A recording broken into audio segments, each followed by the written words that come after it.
La Catedral de Oviedo es un gran conjunto arquitectónico que reúne estilos artísticos de diversas épocas en torno a esta gran obra gótica.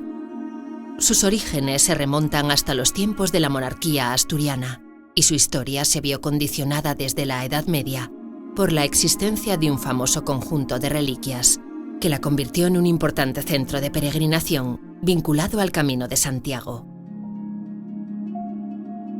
Ya en la Edad Moderna, el patrocinio de algunos obispos favoreció la construcción de espléndidas capillas barrocas que modernizaron y ampliaron la obra medieval. La historia de la catedral ovetense se inicia cuando Alfonso II construye una basílica, probablemente a principios del siglo IX. Este templo, dedicado al Salvador y a los 12 apóstoles, formaba parte del plan desarrollado por el monarca para la capital de su reino, que también incluía la iglesia Panteón de Santa María del Rey Casto. Siglos más tarde, la edificación del templo gótico destruyó la mayor parte de la basílica de Alfonso II, pero de esa época prerrománica aún conservamos la Cámara Santa y la Torre Vieja.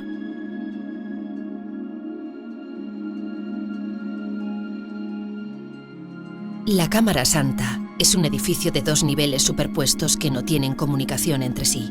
La planta baja, o cripta de Santa Leocadia, era el único espacio abovedado originalmente y tenía funciones funerarias. La planta superior, o capilla de San Miguel, se destinó a capilla relicario y hoy en día custodia, entre otras muchas reliquias, el Santo Sudario. Precisamente, a causa de la trascendencia de las reliquias reunidas en este lugar, la Catedral de Oviedo recibió la denominación de Santa Ovetensis. Además, la basílica cuenta también con el privilegio del Jubileo de la Santa Cruz, concedido inicialmente por el Papa Eugenio IV en 1458, para aquellos que contribuyan a la reconstrucción y reparación del conjunto.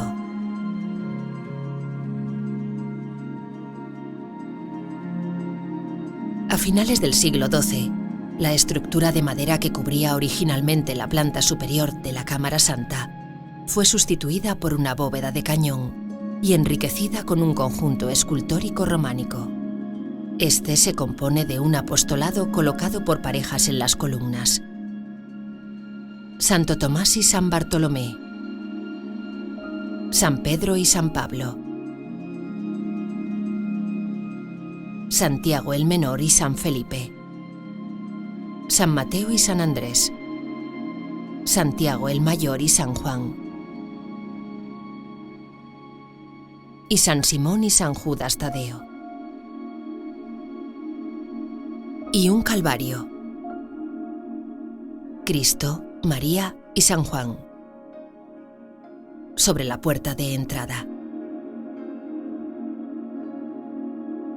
Los cuerpos de los personajes del Calvario estaban pintados sobre el muro y desaparecieron tras la voladura de la Cámara Santa durante los sucesos revolucionarios de 1934, que exigió su completa reconstrucción tras la pasada Guerra Civil.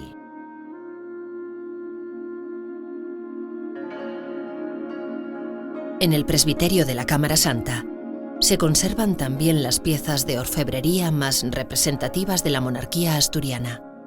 La Cruz de los Ángeles, donada por Alfonso II en el año 808, es una cruz griega compuesta por una base de madera cubierta de láminas de oro, con engastes de piedras preciosas.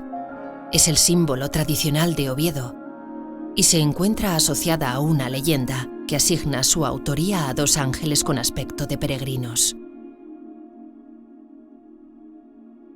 La Cruz de la Victoria fue donada por Alfonso III y su esposa Jimena en el año 908 y es una cruz latina de madera rematada con 3 lóbulos cubierta con láminas de oro, pedrería y esmaltes. Figura en el escudo de Asturias y la tradición la relaciona con la cruz alzada por Pelayo en Covadonga. La caja de las ágatas fue donada por Fruela II y su esposa Nunilo en el año 910. Está destinada a contener reliquias y se decora con láminas de oro, fragmentos de ágata y pedrería. La construcción gótica de la catedral ovetense se inició por la sala capitular en 1293.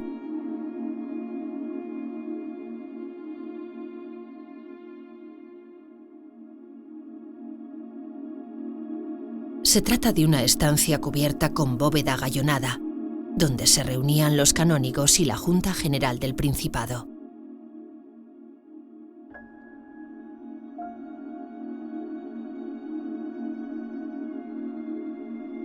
A continuación de la sala capitular, la renovación gótica continuó por el claustro, que sustituyó a otro de época románica. Su edificación se desarrolló a lo largo de más de un siglo, y este periodo tan prolongado de tiempo fue dejando rastro en el diseño de sus galerías, que se adaptaron al gusto artístico de cada momento. Gótico clásico en el lado norte, gótico manierista en la galería sur y parte de la oeste,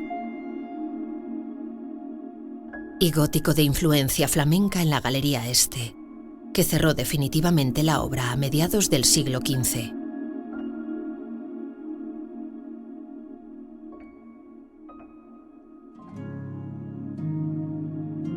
En el último tercio del siglo XIV, al mismo tiempo que se efectuaba la renovación del claustro, el obispo Gutiérrez Gómez de Toledo impulsó la sustitución de la primitiva basílica prerrománica por una gran iglesia gótica. El nuevo templo se diseñó con planta de cruz latina de 3 naves,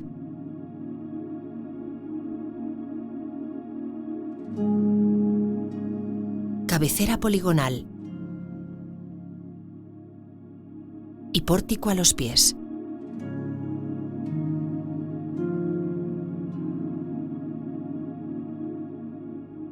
En las naves laterales, de menor amplitud que la central, se dispusieron pequeñas capillas privadas con función funeraria.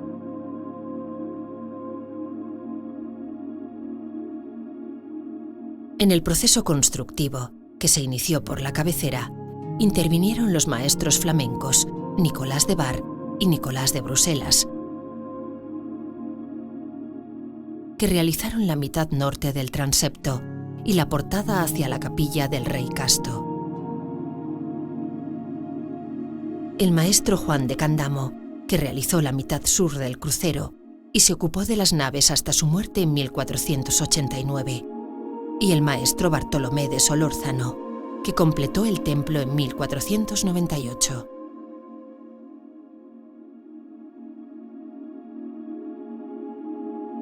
Poco más tarde, en el año 1500, el maestro de la Catedral de León, Juan de Badajoz el Viejo, ganó el concurso convocado para la realización de la fachada, el pórtico y las torres. Tras una ejecución accidentada, el maestro Juan de Cerecedo el Viejo culminó en 1551 la única torre realizada.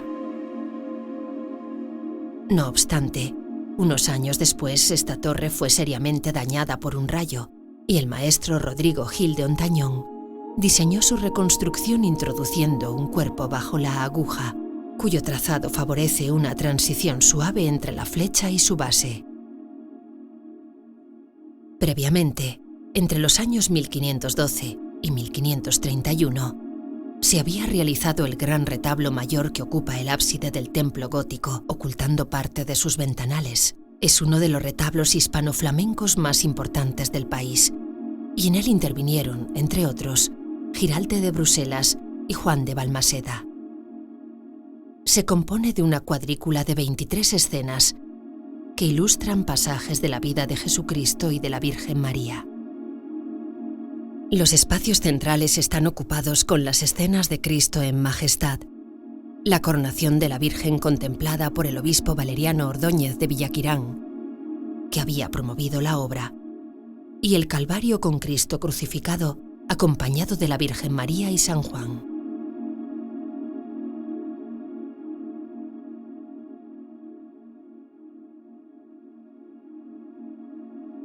Con la finalización del templo gótico no se detuvo el crecimiento de la catedral, pues los siglos siguientes fue incrementando su superficie hasta configurarse como un conjunto plenamente contrarreformista.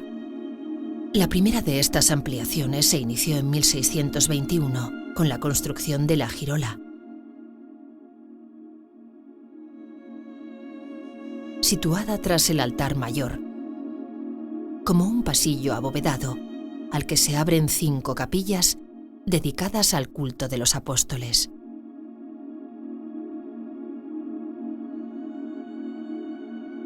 Su diseño clasicista fue obra del arquitecto Juan de Naveda, aunque en la actualidad su estructura se encuentra parcialmente oculta bajo el vistoso conjunto escultórico barroco que José Bernardo de la Meana concibió a mediados del siglo XVIII.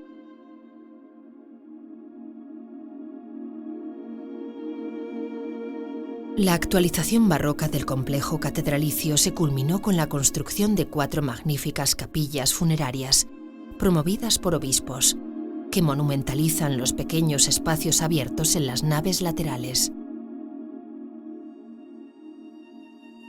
La serie se inició con la construcción de la Capilla de la Anunciación o de los Vigiles, cuyos trabajos ya estaban iniciados en 1627.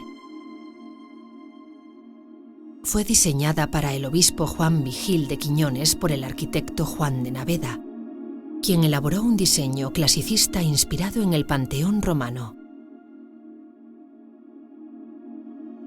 En su interior se colocó la figura del promotor rezando y un retablo realizado por el escultor asturiano Luis Fernández de la Vega, que contiene relieves con escenas del bautismo de Jesús, de la Anunciación de María y de la infancia de Cristo.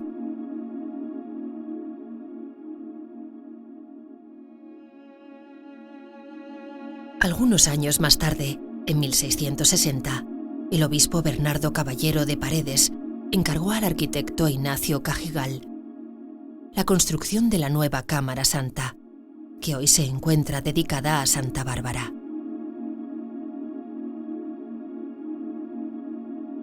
Se trataba de proporcionar un marco más digno a las reliquias custodiadas en el edificio prerrománico, pero su traslado nunca se hizo efectivo.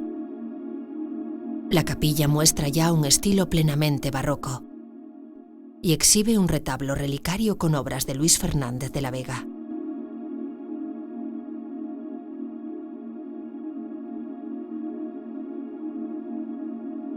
El avance hacia el barroco decorativo se culminó en la Catedral de Oviedo con la construcción de la capilla de Santa Eulalia de Mérida, patrona de la diócesis y del Principado, a finales del siglo XVII.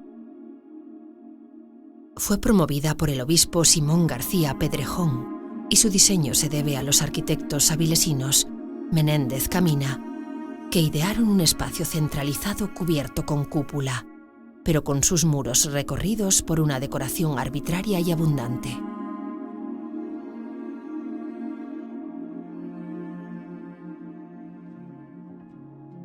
En las pechinas figuran relieves con la historia de la santa y en el centro se sitúa un original retablo baldaquino que permite a los fieles la circulación en torno al sagrario.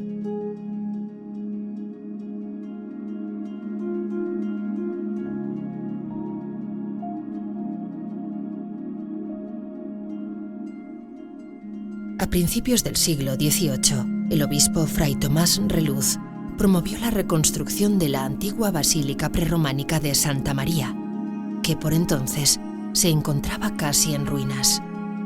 Esta iniciativa debe entenderse en el marco de la Guerra de Sucesión al trono español, pues se trataba de reconstruir el panteón de los reyes asturianos como apoyo a la causa del monarca Felipe V.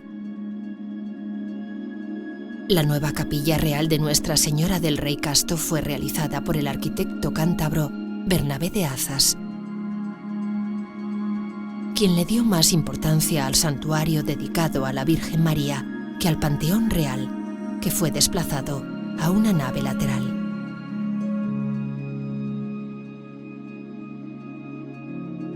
El resultado fue un templo monumental de 3 naves, con entrada independiente del templo catedralicio y omnipresencia del escudo real borbónico. El retablo mayor fue realizado por el escultor Antonio Borja, que se inspiró en Rubens para la composición de la Asunción de la Virgen del Ático e introdujo las imágenes de San Fernando y San Hermenegildo como patronos de la monarquía hispánica.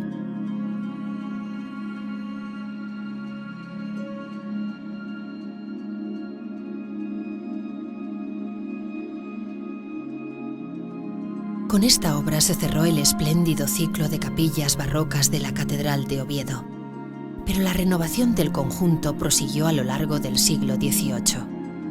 En este momento, se elevó una planta más al claustro.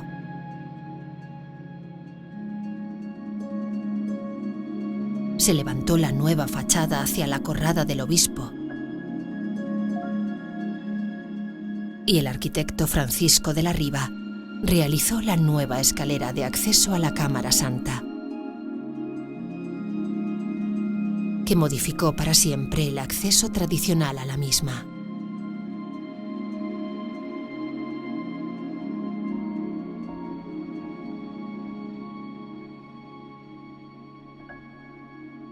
A finales del siglo XVIII, tras las intervenciones escultóricas de José Bernardo de la Meana, que tienen su mejor ejemplo en el conjunto de la Girola, la catedral concluyó sus reformas más importantes.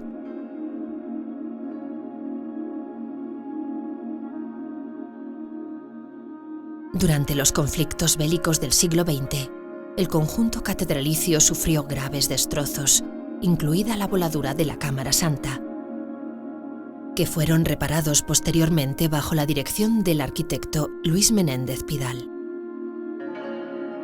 En la actualidad, las intervenciones vinculadas al plan director de la catedral, que se encuentra activo desde 1997, han ido atendiendo los problemas planteados y han garantizado la adecuada conservación de todo el conjunto.